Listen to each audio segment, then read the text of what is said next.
Vocês vão ouvir o Livro dos Espíritos, Livro 2, Capítulo 2, da Encarnação dos Espíritos. Objetivo da encarnação. Pergunta 132. Qual o objetivo da encarnação dos espíritos? Deus lhes impõe a encarnação com o fim de fazê-los chegar à perfeição. Para uns é expiação, para outros, missão. Mas para alcançarem esta perfeição, têm que sofrer todas as vicissitudes da existência corporal. Nisto é que está a expiação. Visa ainda outro fim a encarnação, o de pôr o espírito em condições de suportar a parte que lhe toca na obra da criação. Para executá-la é que em cada mundo toma o espírito um instrumento de harmonia com a matéria essencial desse mundo, a fim de aí cumprir, daquele ponto de vista, as ordens de Deus.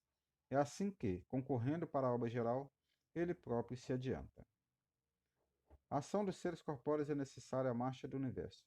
Deus, porém, na sua sabedoria, quis que nessa mesma ação eles encontrassem um meio de progredir e de se aproximar dele. Deste modo, por uma admirável lei da providência, tudo se encadeia, tudo é solidário na natureza. Pergunta 133. Tem a necessidade de encarnação os espíritos que desde o princípio seguiram o caminho do bem? Todos são criados simples e ignorantes, e se instruem nas lutas e tribulações da vida corporal. Deus, que é justo, não podia fazer felizes a uns sem fadigas e trabalhos, consequentemente sem mérito. Item A. Mas então, de que serve aos espíritos terem seguido o caminho do bem, se isso não os isenta dos sofrimentos da vida corporal? Chegam mais depressa ao fim. Demais, as aflições da vida são muitas vezes a consequência das imperfeições do espírito. Quanto menos imperfeições, tanto menos tormentos. Aquele que não é invejoso, nem ciumento, nem avaro, nem ambicioso, não sofrerá as torturas que se originam desses defeitos. A alma. Pergunta 134. Que é a alma? Um espírito encarnado. 134A. Que era a alma antes de se unir ao corpo? Espírito. B. As almas e os espíritos são, portanto, idênticos, a mesma coisa? Sim. As almas não são senão os espíritos.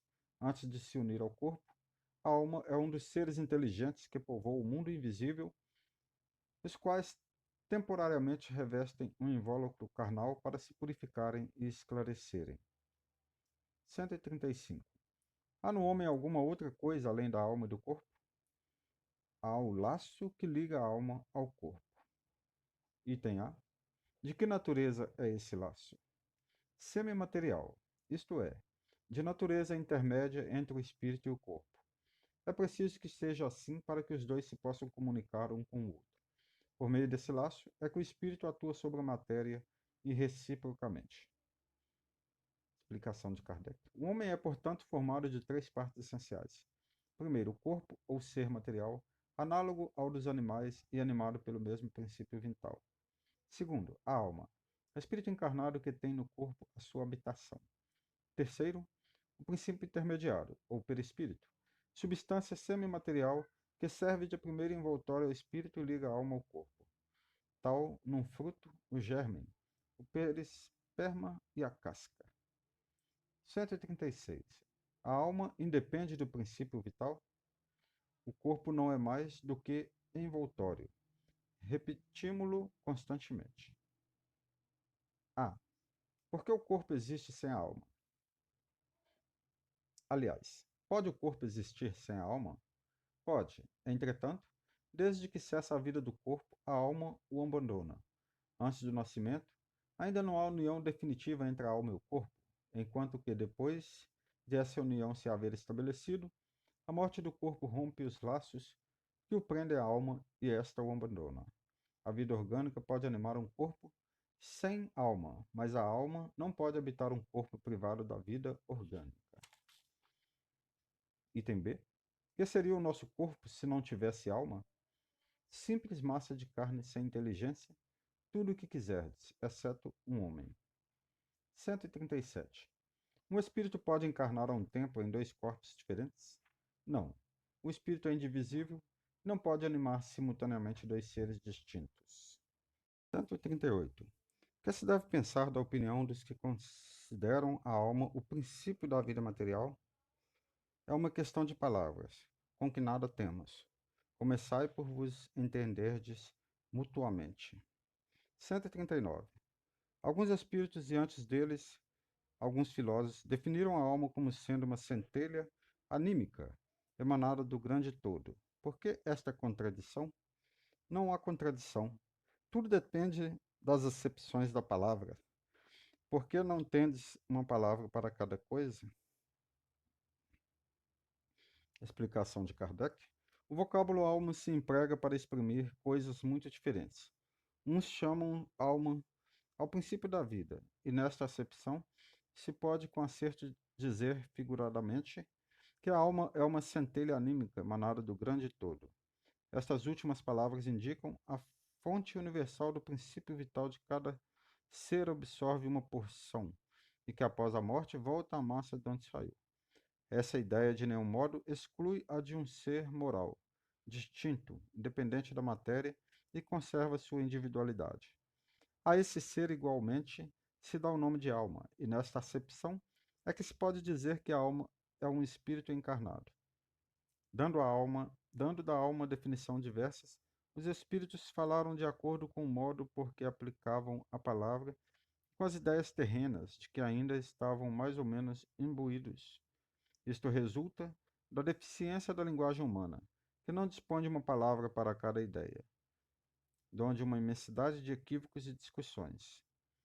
Eis porque os espíritos superiores nos dizem que primeiro nos entendamos acerca das palavras. 140. O que se deve pensar da teoria da alma, subdividida em tantas partes quanto são os músculos, e presidindo assim a cada uma das funções do corpo? Ainda isso depende do sentido que se empreste à palavra alma. Se se entende por alma o fluido vital, essa teoria tem razão de ser. Se se entende por alma o espírito encarnado, é errônea. Já dissemos que o espírito é indivisível. Ele imprime movimento aos órgãos, servindo-se do fluido intermediário, sem que para isso se divida. Item A. Entretanto, alguns espíritos deram essa definição. Os espíritos ignorantes podem tomar o efeito pela causa. A alma atua por intermédio dos órgãos e os órgãos são animados pelo fluido vital, que por eles se reparte, existindo em maior abundância nos que são centros ou focos de movimento. Esta explicação, porém, não procede desde que se considere a alma como sendo o espírito que habita o corpo durante a vida e o deixa por ocasião da morte. Pergunta 141. Há alguma coisa de verdadeiro na opinião dos que pretendem que a alma é exterior ao corpo e o circunvolve? A alma não se acha encerrada no corpo, qual pássaro numa gaiola. Irradia e se manifesta exteriormente, como a luz através de um globo de vidro, ou como o som em torno de um centro de sonoridade. Neste sentido, se pode dizer que ela é exterior, sem que por isso constitua o envoltório do corpo. A alma tem dois envoltórios, um sutil e leve. É o primeiro, ao qual chamas perispírito. Outro, grosseiro, material e pesado, o corpo. A alma é o centro de todos os envoltórios. Como o germe é em um núcleo, já o temos dito. 142. Que dizeis desta outra teoria, segundo a qual a alma numa criança se vai completando a cada período da vida? O espírito é uno e está todo na criança, não no adulto. Assim como no adulto, os órgãos ou instrumentos das manifestações da alma é que se desenvolvem e completam. Ainda aí, tomam o efeito pela causa. Pergunta 143. Por que todos os espíritos não definem do mesmo modo a alma? Os espíritos não se acham todos esclarecidos igualmente sobre esses assuntos. Há espíritos de inteligência ainda limitada, que não compreendem as coisas abstratas. São como as crianças entre vós. Também há espíritos pseudo-sábios, que fazem alarde de palavras para se imporem, ainda como se sucede entre vós. Depois, os próprios espíritos esclarecidos podem exprimir-se em termos diferentes, cujo valor, entretanto, é substancialmente o mesmo, sobretudo quando se trata de coisas que a vossa linguagem se mostra impotente para traduzir com clareza. Recorrem então a figuras, a comparações que tomais como realidade. 144. O que se deve entender por alma do mundo? O princípio universal da vida e da inteligência, do qual nascem as individualidades. Mas os que se servem dessa expressão não se compreendem, as mais das vezes, uns aos outros. O termo alma é tão elástico que cada um o interpreta ao sabor de suas fantasias. Também à terra hão atribuído uma alma. Por alma da terra se deve entender o conjunto dos espíritos abnegados que dirigem para o bem as vossas ações, quando os escutais, e que de certo modo são os lugares tenentes de Deus com relação ao vosso planeta. 145. Como se explica que tantos filósofos antigos e modernos, durante tão longo tempo, hajam discutido sobre a ciência psicológica e não tenham chegado ao conhecimento da verdade? Esses homens eram os precursores da eterna doutrina espírita. Prepararam os caminhos, eram homens e, como tais, se enganaram, tomando suas próprias ideias pela luz. No entanto, mesmo seus erros servem para realçar a verdade, mostrando o pró e o contra. Demais, entre esses erros se encontram grandes verdades que um estudo comparativo torna apreensíveis. 146. A alma tem no corpo sede determinada e circunscrita? Não. Porém, nos grandes genes, em todos que pensam muito, ela reside mais particularmente na cabeça, ao passo que ocupa principalmente o coração naqueles que muito sentem e cujas ações têm todas por objeto a humanidade. O que se deve pensar da opinião dos que se situam a alma num centro vital? Quer dizer isso que o espírito habita de preferência essa parte do vosso organismo, por ser aí o ponto de convergência de todas as sensações. Os que a situam no que consideram o centro da vitalidade, esses a confundem com o fluido ou princípio vital. Pode, todavia, dizer-se que a sede da alma se encontra especialmente nos órgãos que servem para as manifestações intelectuais e morais. Materialismo. 147. Por que é que os anatomistas, os fisiologistas e, em geral, os que aprofundam a ciência da natureza, são com tanta frequência levados ao materialismo? O fisiologista refere tudo o que vê. Orgulho dos homens, que julgam saber tudo, não admitem haja alguma coisa que lhes esteja acima do entendimento. A própria ciência que cultivam os enche de presunção. Pensam que a natureza nada lhes pode conservar oculto. 148. Não é de lastimar que o materialismo seja uma consequência de estudos que deveriam contrariamente mostrar ao homem a superioridade da inteligência que governa o mundo? Deve-se daí concluir que são perigosos? Não é exato que o materialismo seja uma consequência desses estudos. O homem é que deles tira uma consequência falsa, pela razão de lhes ser dado abusar de tudo, mesmo das melhores coisas. Acresce que o nada os amedronta mais do que eles quereriam que parecesse, e os espíritos fortes, quase sempre, são antes fanfarrões do que bravos. Na sua maioria, só são materialistas porque não têm com que encher o vazio do abismo que diante deles se abre. Mostrar-lhes uma âncora de salvação e a ela se agarrarão pressurosamente. Explicação de Kardec. Por uma aberração da inteligência, pessoas há que só veem nos seres orgânicos a ação da matéria, e a esta atribuem todos os nossos atos. No corpo humano, apenas veem a máquina elétrica. Somente pelo funcionamento dos órgãos estudaram o mecanismo da vida, cuja repetida extinção observaram por efeito da ruptura de um fio, e nada mais enxergaram além desse fio. Procuraram saber se alguma coisa restava, e como nada acharam senão matéria, se tornara inerte, como não viram a alma escapar-se, como não a puderam apanhar, concluíram que tudo se continha nas propriedades da matéria e que, portanto, a morte se seguia à aniquilação do pensamento. Triste consequência, se for real, porque então o bem e o mal nada significariam. O homem teria razão para só pensar em si, para colocar acima de tudo a satisfação de seus apetites materiais. Quebrados, estariam os laços sociais e as mais santas afeições se romperiam para sempre. Felizmente, longe estão de ser gerais semelhantes ideias, que se podem mesmo ter por muito circunscritas, constituindo apenas opiniões individuais, pois que em alguma parte ainda formaram doutrina. Uma sociedade que se fundasse sobre tais bases traria em si o germe de sua dissolução, e seus membros se entredevorariam como animais ferozes.